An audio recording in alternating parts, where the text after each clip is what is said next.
E whitu piriona tāra te pikinga ake o te uara o te pūtea a te hunga tino whairawa o tēnei whenua, koera te whakahau a te rōpū torangapū o mana. No te rā tonu nei I whakarewa hia ai tā rātou kaupapa here e pāna ki te ohanga. Ko te whāinga ia kia aukati I te rawa koretanga o te iwi whānui. Hei tā mana me whakakore I te tāke tāpiri ara I te GST, anei tā mātou karere a Roy Hananuri. Koinei te tīmatanga mō mana, he whakatū kaupapa tūāpapa ohanga. We need a dramatic, revolutionary change in our economic approach, and that is provided by mana. Ki te pokapū o Tāmaki Makaurau I te rānei, whakarewa hea I te kaupapa take ohanga a mana. Nā reira, he aha ana me ka matua. Completely abolish GST. We're not talking about taking GST off fresh fruit and vegetables, we're saying get rid of it altogether. It is a tax on the poor.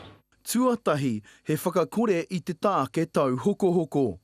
Tuarua, kia tau te pūtea iti ki te kaumārima tāra, kātahi ka piki I te pikinga o te pūtea taurite. Ka mutu, karekau he utu tāke mo te pūtea rua te kau mawhitu mano tāra tuatahi. The poor pay about 13% of their income on GST.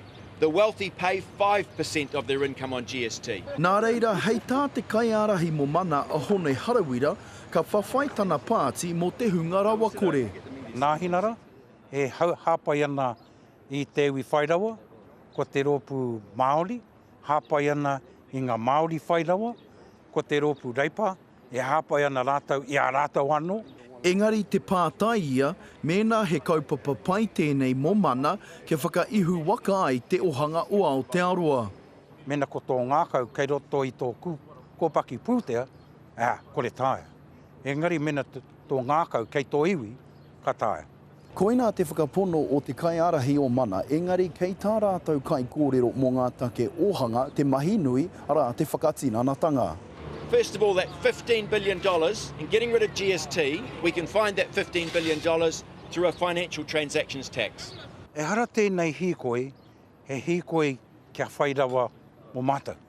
He hīkoi kia whairawa mo te hunga korerawa. Ko te tūmana ko Amana, he hīkoi tēnei ka ngā kaunui te ana e te hunga kai pōti, hei te rā pōti. Roy Hananuri, Te Karere.